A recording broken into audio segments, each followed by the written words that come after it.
Are you ready to hear from our two big stars? They said they've been in here whipping you guys into a frenzy, so let's not keep you waiting any longer. Ladies and gentlemen, let's bring up the two members of the Atlanta Braves, John Smoltz and Jeff Francoeur.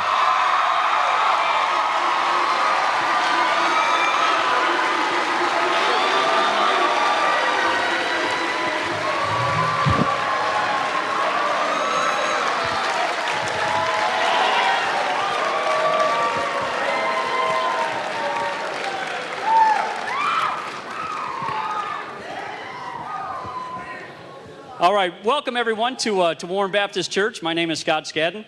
On my left, Jeff Francoeur. On my right, Mr. John Smoltz. We are very blessed to have these gentlemen with us tonight, and we're going to get right into our program. And what this is all about is we're just going to ask them, I'm going to ask them a bunch of questions that I've gathered from people from around our community, and just get the reactions from them and let them tell you their stories. Let's start with John. John, you're the senior member here. Old one, yeah. You didn't get to play today. I'm sorry about that. That's okay. I've played it before, and I had a treat just before we came up here, before the season started. I got a little hall pass from spring training. Tiger Woods took me up here and played 2 weeks before the Masters, so that was pretty neat. That's what happens when you're a pitcher. Yeah, I played. How many people can say they played at Augusta on Sunday with Tiger Woods? There you go. Final group. In the final group. Yeah. There you go. And How'd you do? I beat him. On a hole. One hole. Is he here?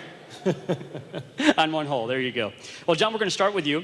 And we have a number of kids who played Little League Baseball. A lot of kids played youth baseball. Tell us about growing up in Michigan, what it was like playing. What was your experiences like playing in youth baseball in the league? Well, I grew up in Michigan, and we had 21 days to play baseball in the summer.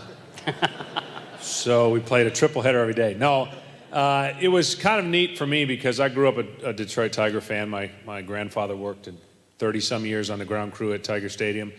But in all seriousness, in Michigan, I believe it's the perfect time to play baseball. Unlike cities like ourselves in Atlanta and the South, we tend to play too much baseball as youth. So I got a chance to play every sport without infringing on the others. So I had a great upbringing, played all the baseball you can play in a short period of time, then played basketball and not so much football like this animal over here. But we'll get to that. Youth baseball and youth sports has gotten a little bit out of whack with the fact that everybody's trying to specialize each sport. And I think it's a shame that kids today are having to choose or being forced to choose at such an early age what sports they want to play. That should not exist, and it didn't exist for me. And I've never met too many baseball players that are in the big leagues that play just one sport. So a lot should be learned from at least that. Okay, Jeff, you grew up here in the Atlanta area. Tell us about your experiences at that age. Well, I think like John said a little bit, I started playing traveling baseball when I was actually 10 and 11, and I played close to like 100 games a year when I was 10 and 11. And when I was 12, I actually quit baseball and played in the Atlanta Junior Golf Association for the whole summer. And, how'd that go? Well, as I say, I actually came in 21st place in the age group, and the 20th place guy hurt his arm, so I got to go to the Grand Championship down in St. Simon's at Sea Palms. And I get up to the first tee, and since I was the last guy to go, I was up first, about 200 people around watching, and I hit the ball and duck hooked it, hit the trash can, and went behind the tee. And so I'm shooting two from 10 yards behind the tee, and about started crying. That's when I figured I'd go back to baseball. And so I went back to that 13. And kind of like John, there's no need. I played baseball, basketball, football, golf, even played a little street hockey until I was about 14 or 15 years old. And I played 3 sports in high school until my junior year. So, it's more about having fun at that age. Not until really my senior year did I ever really even think I had a shot to play, beyond high school baseball. You just try to have fun and enjoy it and play with your friends. Very good. Moving on, Jeff, you are moving up into the high school ranks now. Start with you, Jeff. You are an outstanding athlete at Parkview High School out of Atlanta. For those who don't know, he hit .443 in high school, 55 home runs, 164 RBI in your career at Parkview. Yet you turned down a football scholarship at Clemson. How could you do that?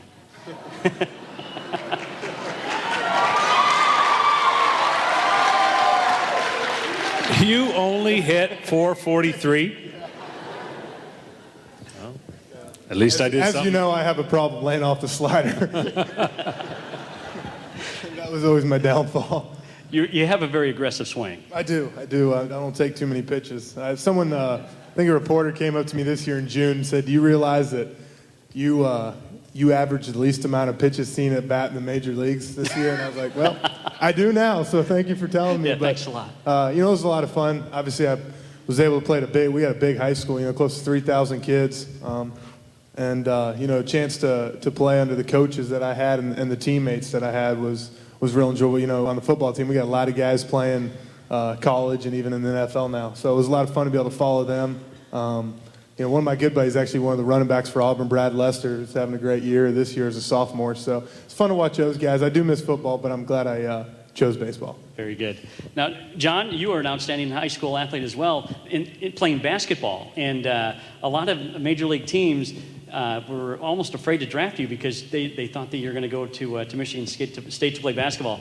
Talk a little bit about that. Well, I definitely signed early, and I was going to Michigan State. For whatever reason, that killed my draft. But I knew where I wanted to go. I wanted to get that off my plate, and pretty much did that as early as you could. The only visit I made was to University of Michigan, and I went there just because to say I took a visit.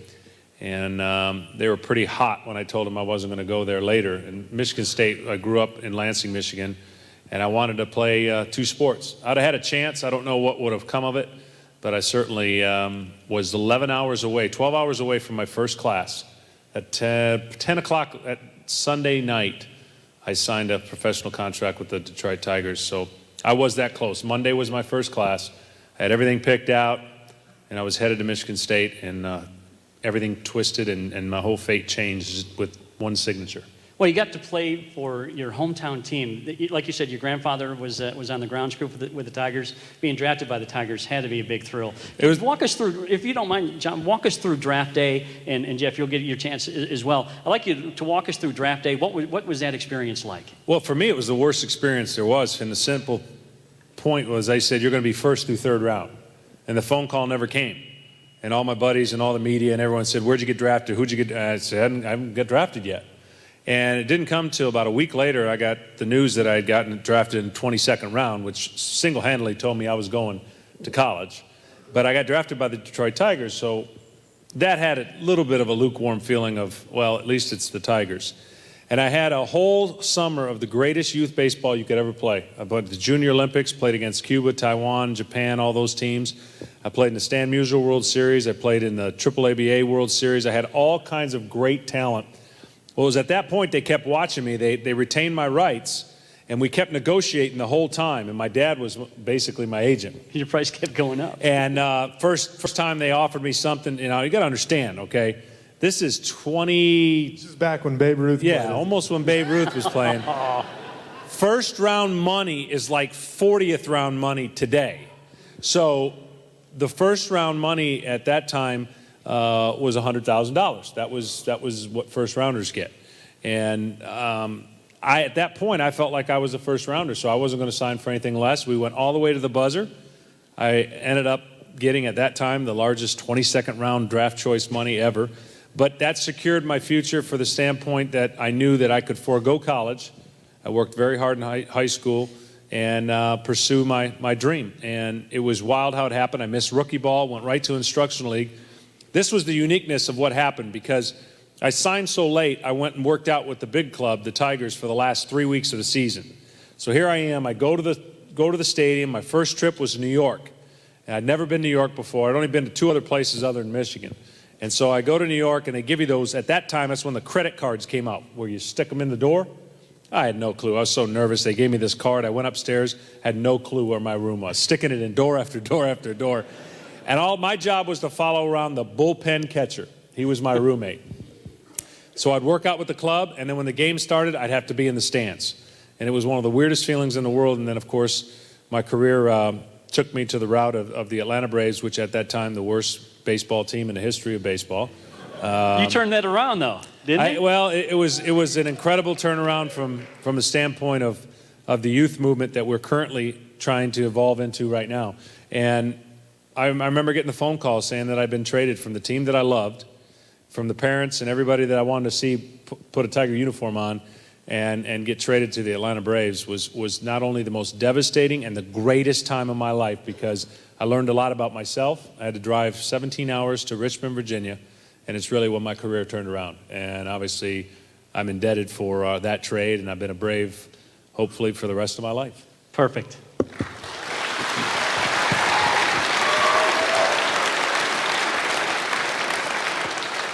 Now, Jeff, you were drafted high. Tell us about draft day for you.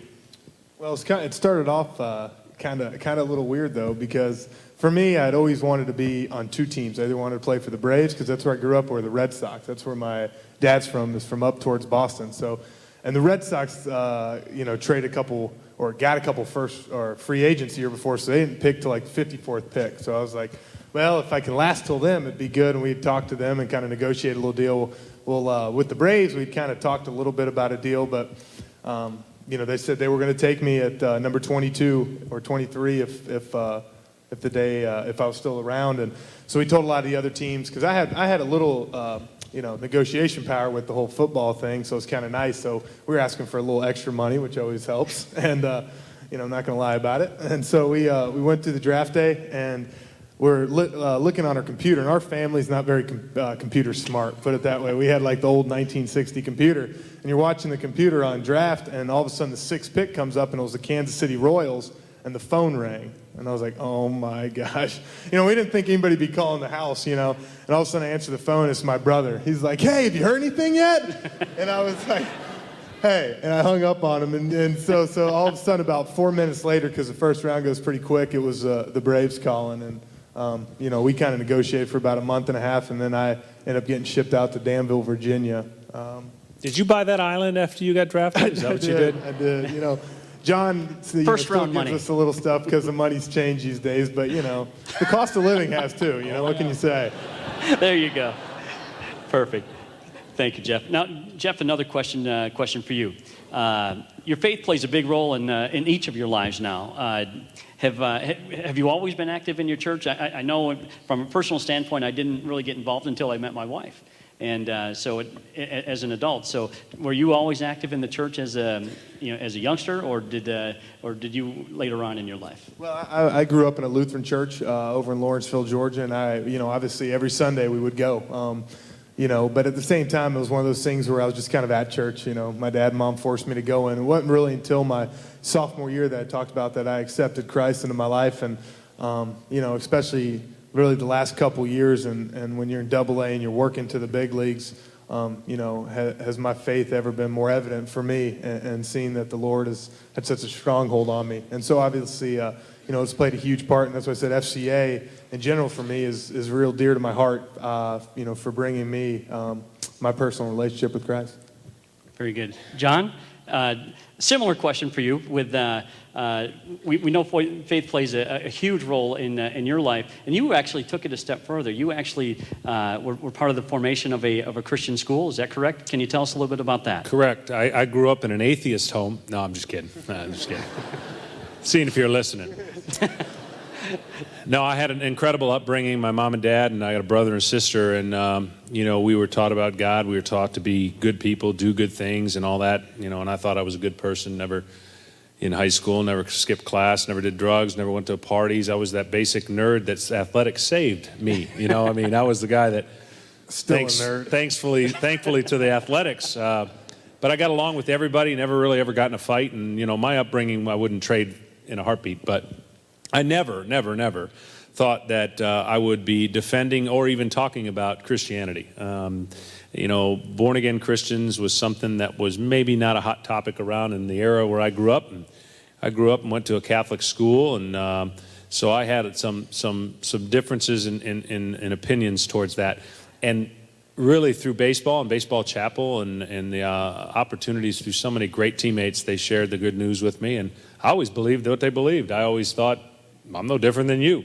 I just never surrendered and made that claim to be have Jesus enter my heart, and salvation changed everything. So from that, God has moved me in so many different directions.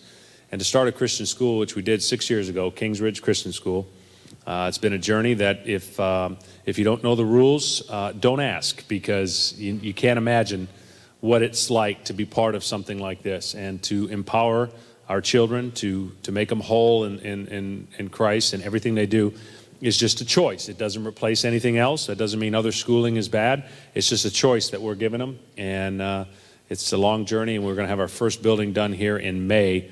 And I can tell you that if the book doesn't come out, it's going to be an incredible one if it does, because this journey, God has taken me through a lot and refined my faith and basically given me a perspective, really what it was like to carry the torch of something. Whenever you're starting something, it's an incredible endeavor. Thank you for sharing that. Now, you began the process of starting that school while you were rehabbing from Tommy John surgery. Is that correct? Correct. I was presently on another board, or school board, they asked me to be part of, and I said, I can't give you much time. I play baseball, and I know basically they wanted me for my name and finances to enhance the school. We were put on this board to build a high school. Well, it didn't work out. It was a bad experience, and one that stretched my faith incredibly. I mean, it was one of those things that you see on TV where certain things just didn't go right. And from that experience, God, I believe, pushed me in the direction of starting our own school.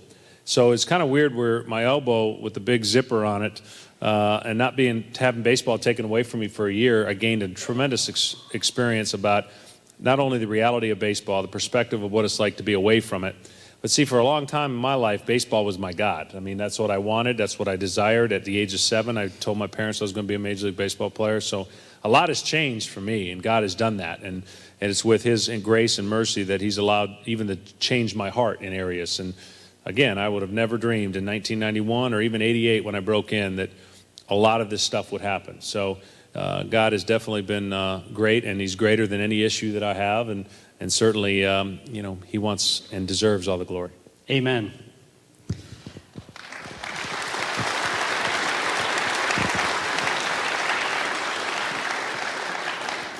Now, you both came up through the minor leagues. Very short stint in the minors, the Carolina League All-Star. Did you play for Macon or Rome in the South Atlantic League? Were you able to? Did you play here in Augusta? I did. I played. I actually opened up the Rome Stadium. I was kind of lucky. I got to open up 2 stadiums. There you go, a Rome fan over here. And we were the 2003 South Atlantic League champs. There you go. We came down here. I got a fun experience here, actually. We came down here for four games and played the Green Jackets. And my brother drove down. And in the minor leagues, you don't get a chance to play golf really on the road, but because you're not allowed to take your clubs on the bus. Well, my brother snuck mine in the car, and we knew a couple people down here. We went out to Augusta Country Club and teed off at like 7:30 in the morning. And we played like 29 or 30 holes until like 2 in the afternoon, and then I had to go to the field. I had BP. It was in the middle of summer. It was about 180 degrees down here, as y'all know. Basically, I went 0 for 4 at 3 Ks in the game, and it totally showed. So my dad banned me from playing golf. He came to Rome, took my clubs away for the rest of the year. But now it's a little easier to travel. But minor leagues was a great experience. Like anything, I think my faith was tested the biggest when I was in Myrtle Beach. July 7th of 2004, I was getting called up to AA the next day, and I'd kind of had it all planned out. And it's funny how God has a different way of taking about things. And I actually was hit in the face with a fastball right under here, and had whole reconstructive surgery done on the right side of my face. Have 2 plates in it. To this day, it still kind of will ache a little bit when it storms. Like yesterday a little bit. And it's kind of a reminder, I think, for Christ to just show His grace and for letting me play the game that I love, because I definitely had it all planned out. And it's funny how things work out, because July 7th was when I got hit in 2004, and July 7th of 2005 was when I made my debut in Atlanta last year. So it was a year away where, I'm kind of a broken man laying on home plate and then on cloud 9. So it's pretty neat. Jeff, one more question for you real quick. Tell us about your first major league hit. That was pretty cool. What people probably don't realize, my first major league hit was actually a 3-run home run against the Cubs in the 8th inning, which was cool. But there's always a but. People don't realize that I had already struck out twice that game, and it was a 3-2 pitch that I hit the home run on. So I was also real close to having a hat trick the first game. So Jeff had a few of those since, but. Very good. John, tell us about what life was like for you in the minor leagues. Well, the minor leagues was different then in the sense there's not as many teams as there is now, and minor leagues in Detroit was totally different than any other organization. They spent zero money. They were cheap. Zero, as cheap as they could be. They had a motto that if the 1927 Yankees didn't have it, we don't need it either. Well, you can imagine 1927 Yankees didn't have nothing, you know. So it was difficult for me. My first professional season was in Lakeland, Florida. Kind of in the same, not the same way Jeff explains it, but I started out 4-0 and gave up 1 or 2 runs, and I went, wow, this is pretty easy. You know, I mean, I think I'm going to move up pretty quick. And I then strained my right elbow and didn't pitch for 7 to 8 weeks and finished the year 7-8. So I had humble pie right away. My first instructional league, which was really my first professional game, I stood up there, was a little bit nervous. I threw the first pitch over the guy's head. The second pitch I threw over his head, he ducked and hit the bat, and I went, here we go. It's easy now. So that was my first strike. But minor leagues for me was more of a mission. You know, it was more of I'm going to do what it takes. I was the perfect roommate, never went out, cleaned, cooked, and you know, everyone else had their fun. But I trolleyed my way up to the big leagues, staying focused, and it was really, I got the phone call in a weird way in AAA Richmond, Virginia. And it was ironically that same phone call just before I left to leave that room for the last time. I was looking at that room saying, I hope I never see AAA again. I received another phone call, and that person ended up becoming my wife, which was a whole nother weird story on how that transformed. But she was in Atlanta at the time. I just said, look, I'm getting called up to the big leagues. I'm as happy as I can be. And I said, I'm staying at the Omni, and you know, I could have cared less. I was just going to Shea Stadium to my first start, and that's a whole other story. But I'll never forget those 2 phone calls. That's outstanding. Now, John, when you got to the major leagues, your first experience, you trolleyed around the bullpen catcher. Who did you look up to when you got to the major leagues? Was there a mentor that you had? Did somebody take you under their wings, or did they just absolutely shun rookies and absolutely make you learn on your own? It seems like the Braves are a really tight-knit organization, which was not where you came up to the big leagues. But tell us about that. Well, did you have a mentor? It was a little bit different then than it is today. And he had it so tough when he got up, I'll tell you. You know, we had to walk 5 miles to work and in the snow. But no, we had an older, bad team, just a bad team. And it was basically a ragging, Gerald Perry, who I love to this day. Oh, yes. Gerald Perry used to steal, when they used to have this in the planes, they no longer have, the megaphones in the back, the speaker phones he used to take them out of the plane, bring them on the bus, and rag every single player. I mean, you went home ragging your mom. That's how bad that season was. But that's how it got, you know, I just stayed quiet going, please don't pick on me. Please don't pick on me. Because it got to the point where he got on bus drivers. He got on everybody. Bus drivers would stop the bus and threaten not to drive. And, but there was nothing else good going on. So as a rookie, you know, we endured the typical things that a rookie has to endure. But the mentors for me were 2 solid human beings, 2 Christian brothers, Jose Alvarez and Marty Clary.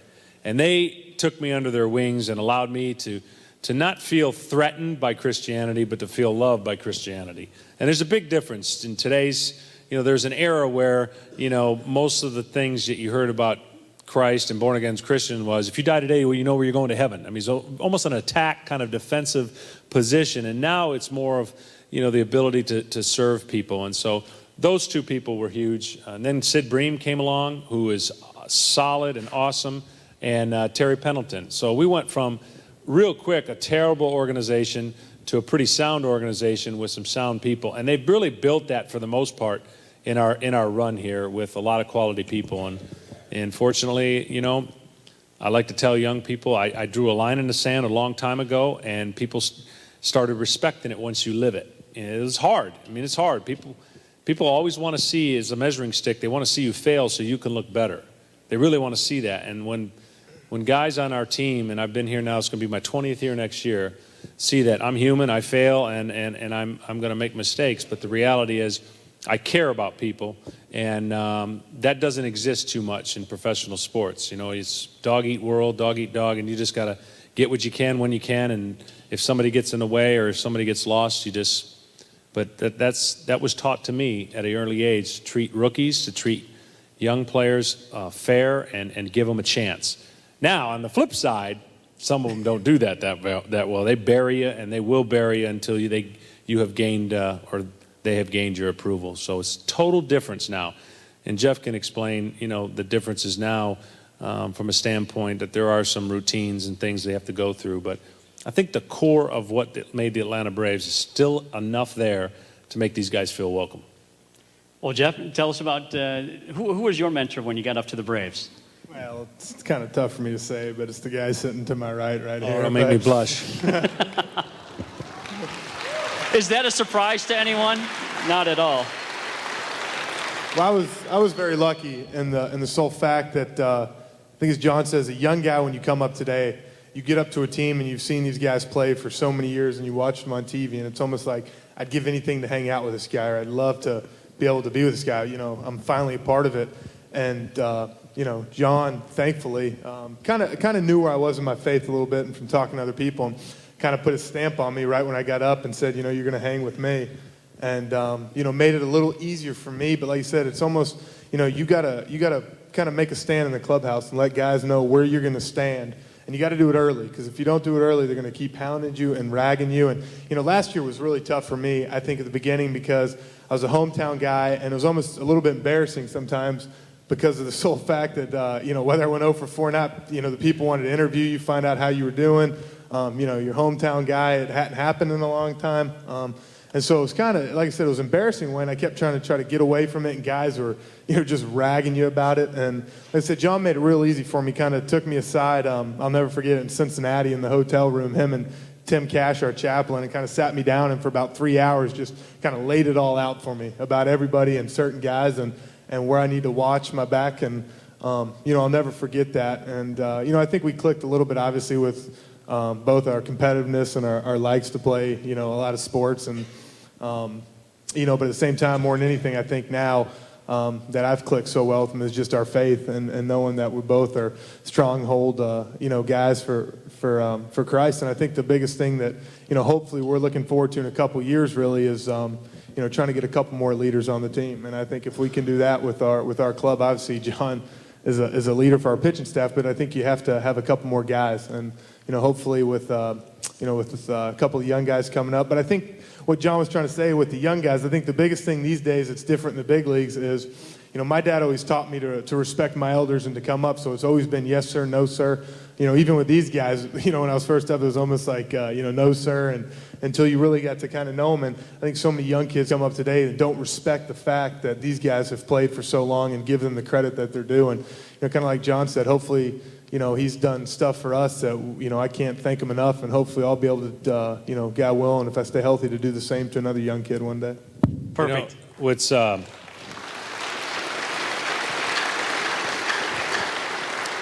what's interesting about that, if you'll let me share a word picture that God gave me just before, you know, really leading up to this and not totally knowing the format, but it's like if you've never watched a prize fight, or if you never watched a fighter, a boxer, one of the things that you'll notice is, first off, if he's good or not, if he's laying on his back or if he's boxing a lot.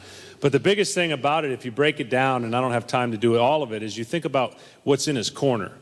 His corner, the people in his corner are going to be huge. Their job are to look out for the weaknesses, to give them insight of the other weaknesses of the other fighter.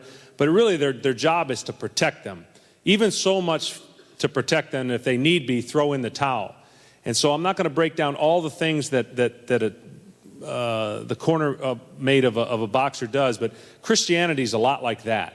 It really is. It's who's in your corner, who's got your back. You can't do this by yourself. And I learned that at a young age, just in big leagues. I've got to have the right people in my corner. If I have the wrong people in my corner, if you even steal the word picture even more, I'm going to get my block knocked off. I'm not going to be able to see it. If I've got a weakness on my left, you know, and my corner doesn't recognize it, they're going to be throwing in the towel.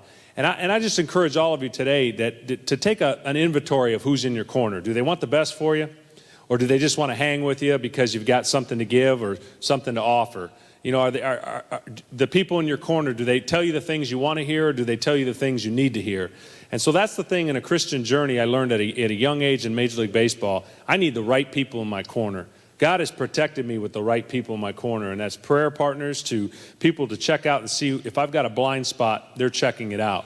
And the reality of our clubhouse now is I don't want to be a father figure. I really don't. I just want to be a mentor or a friend, because there's not many of that exists in today's clubhouses. It's 24, 25 different personalities, some different faiths, some different blends, marinades. And I just want to encourage you to take that self-inventory of who's in your corner, both adults and children, because it's vital in our Christian walk. It's vital in what he talks about, just prepare your way. You know, he talks about all the ways to prepare for battle, for the prize of victory. And there's a lot to be learned in competition. That's why I think FCA has really captured the mark through athletics and what you can do. Train yourself in a way. I mean, there's all kinds of biblical passages that talk about it. So if nothing else, if you learned a little bit about us and baseball, and I know there's some more questions, I wanted you to understand that whoever's in your corner is vital or critical, one of the two. And I hope it's vital for you. I hope it's a Christian brother or a Christian woman that basically will take care of you. Amen. Thank you, John.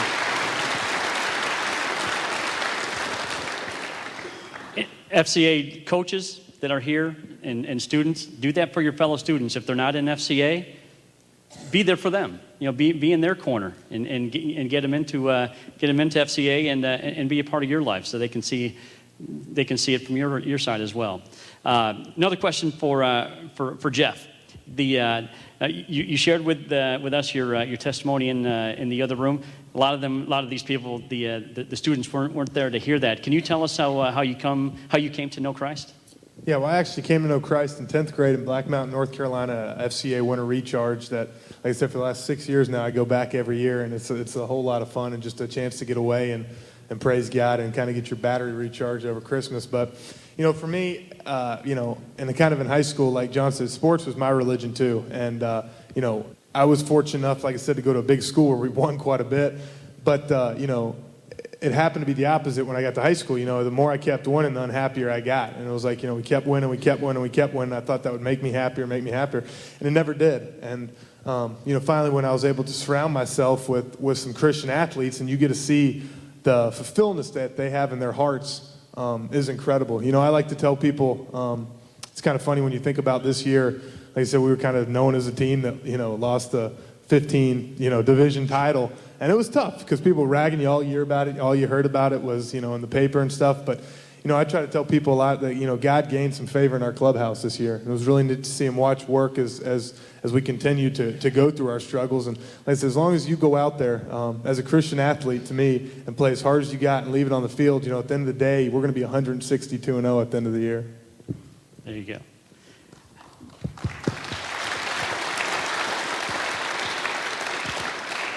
John, can you share your salvation story with us? I'll try to do it in 2 minutes. I'm going to speed through the beginning. At 7 years old, I told you I wanted to be a Major League Baseball player. But what you don't know is at 4 years old, I was an accordion player. There we go. I got to give time for that laughter to get out. My mom and dad were accordion teachers, so I was supposed to follow in their footsteps. At the age of 4 to 7, I played the accordion. It taught me discipline, discipline, and discipline. You had to practice a lot, and you couldn't miss too much time. At 7 years old, I told my mom I'm going to be a Major League Baseball player. She said, that's great, but have a backup job. And I said, I've got that too. I'm going to be a gas station attendant. And she said, keep that under your hat, nothing wrong with that. But they very much supported me in my endeavor to be a Major League Baseball player. As Jeff said, I sped up through high school, had a lot of awards, a lot of accomplishments. Baseball was it for me. I did everything. I avoided everything there was to avoid. And all I did was, God was first, school, and then baseball. And it carried into my major league career. It was a very up and down career because there was no real central joy. I was so consumed by my outcome and really by what people thought that the people became my God. It was people-pleasing things that drove me to want to see accomplishments happen. And so therefore, when I didn't do well, I was lower than low. So I was too high and too low, and God rescued me from that in 1995. I know a lot of people have a date. I don't have a calendar like that. I can't remember dates. It's kind of like Scripture. I know the neighborhood, I just don't know the address. And so I know that the goal is to keep finding out more information and more verses and all that. But really, for me, it was a simple question. At Bennigan's in 1995, Walt Wiley was our chaplain at the time, and I had gone to baseball chapel every time, never missed it. I must have said the prayer. If somebody said it, I said it 1,000 more times than they did, because that was my marinade. I just tell me what to do. I want to do it right. I want to be a good person. And I thought being a good person got you to heaven. And unfortunately, when I share my full testimony, kind of boring in the sense that you're going to go, geez, that nerd is going to come to your mind. But the reality is there's a lot of people you today that are sitting here thinking you're good people. And why do bad things happen to good people? Well, I asked this one central question, and this is what it took for me. He said, I asked him, I said, what prevents me from living my life as long as I want to, or set a date, or set a time of 42 years old, and then I'll turn my life over to Christ? He says, nothing prevents you from doing that, with one tiny exception. He says, you do not control your next breath. You may get to 1 hour, 1 day, 1 second from your target, and you're not in control of that. So why take that risk? It was that point I no longer took a risk. I really understood what it was like to surrender my heart to Christ, and I stopped living for people. I stopped playing for 45,000. I even stopped playing for my family, in the sense that I played for an audience of one. The pressures that were relieved from me, the joy that I received. Now, I'm in the midst of a lot of turmoil myself. I've come up here with my precious daughter who broke her ankle in 2 different places 2 days ago, and she's in a cast up to here, and she's suffering in mighty ways. But I can tell you this. With God and with Christ in your life, joy is central. Everything else is peripheral. You'll be disappointed. You'll have tough times. You'll have people trying to break you down, say false things about you, attack a Jeff Francoeur. Every day he's going to get attacked next year. But if he has that source of strength that knows that that audience of one is more important than the audience of even yourselves, because if I had to go before you in my judgment day, I'd be worried. I'd be worried by what you thought, and I thought I could control that. But the reality is I have to go before one. And so really my testimony is one of, I thought I was good, I tried to be good, and good was not good enough. Because he came to die on a cross for everyone, not just the good people, for every single wretched thing that you do and will do, and that is peace. John and Jeff, I think that's a great place to end. You know, that's we appreciate that. I do have one more question. I know you said, if you don't mind, one more question here. You say you don't know the address. Do you have a favorite verse that you'd like to share? Would you share it with us? It is, and this is, just so you know how my mind works, and Jeff has gotten to know me, that sometimes the words get scrambled, whether it's a little bit of, what do they call it, dyslexia? I think I have can be a head case. I have a little bit of that.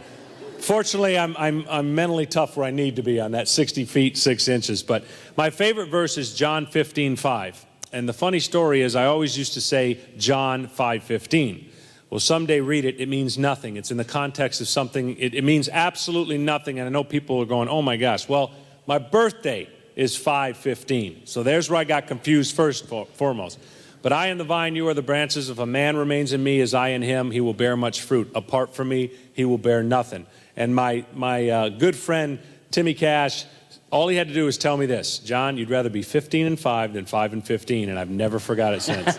Very good. So that's my favorite verse, and there's so many great wisdoms and nuggets in there, but John 15:5 is my favorite.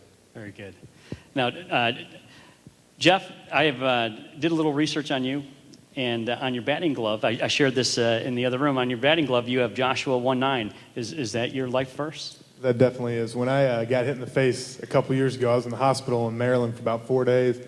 My mom, of course, and Dad flew up that night, and she kept reading me Joshua 1:9. And for y'all who don't know, it says, have I not commanded you, be strong and courageous, do not be discouraged or terrified, for I am the Lord your God and will be with you wherever you go.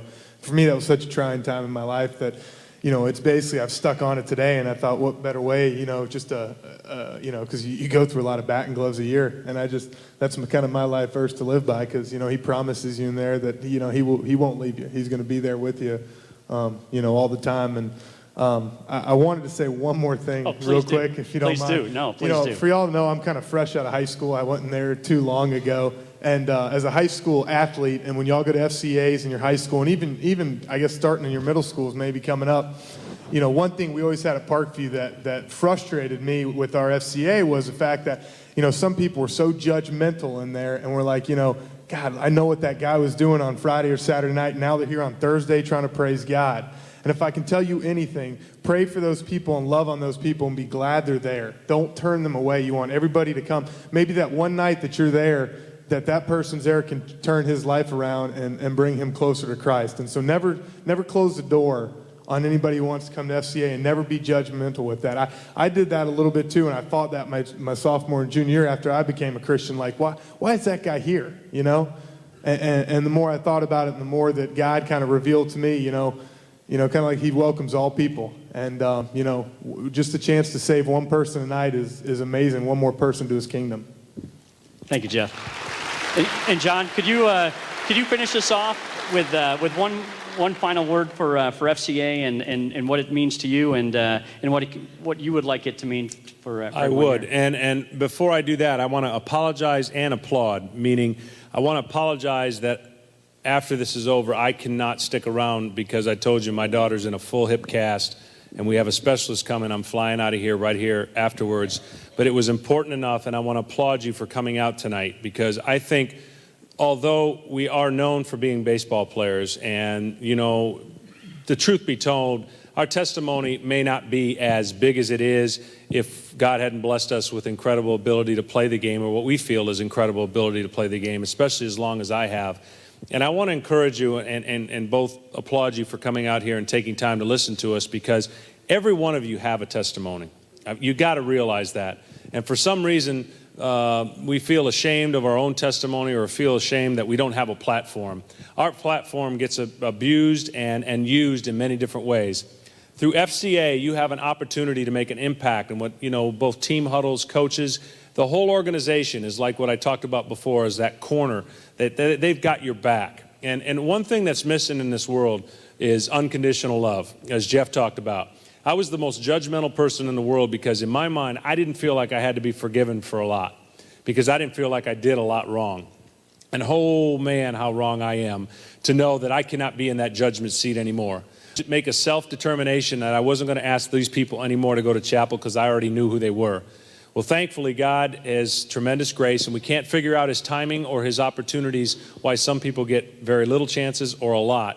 But I just know that I stopped treating people the way, if God would have treated me that same way, I don't know if I'd have this same opportunity to share for you. I'm thankful for FCA. I'm thankful for all the ministries that stick their neck out, that make a bold statement in today's time and era where it is very difficult to speak boldly about Christ. It's not popular, just like the accordion. It's not popular. But it's something that you got to take a bold stance. And don't get caught up. I know it sounds like I'm preaching, because I am. Don't get caught up in what you don't know. God loves you just the way you are, and he's going to mold you, and it's a journey. Share what you do know. And I think the biggest problem in Christianity today, or at least that I've seen in 20 years of baseball, is some people see you as a nail, and they're the hammer, and they want to nail you. Get the hammer out of your hand. Learn how to love like God has commanded us to love, and understand that FCA has that love for you. So you came here for a reason. Thank you for hearing us. And I just want to close by saying this. The unbelievable peace, we could take an hour to describe what peace is. But you have an opportunity for yourself to search that out. Search your own heart to know where you are today. And if something's missing, if there's a void like Jeff talked about, if there's that void, I guarantee you that void is Jesus missing in your heart. And you have that unbelievable opportunity. Don't think you got to get good to get right. Don't think you have to get right to get Christ. Christ came to save us all, and he loves us all on the same. I want to thank you from the bottom of my heart for allowing me to come here in Augusta. Know that and my family has given up a lot of time, and you've given up your time today, and it means a lot to me. In the future, I promise you, when I come back to Augusta, I'll have a lot more time. I will play Augusta, and I'll be able to do autographs. So thank you very, very much.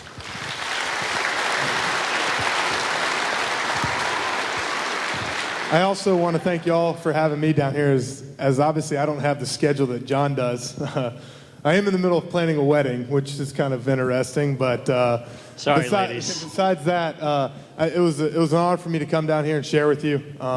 I had a blast, and I just want to leave you with one little quote that's one of my favorite ones from John Wooden. I'm a big John Wooden fan.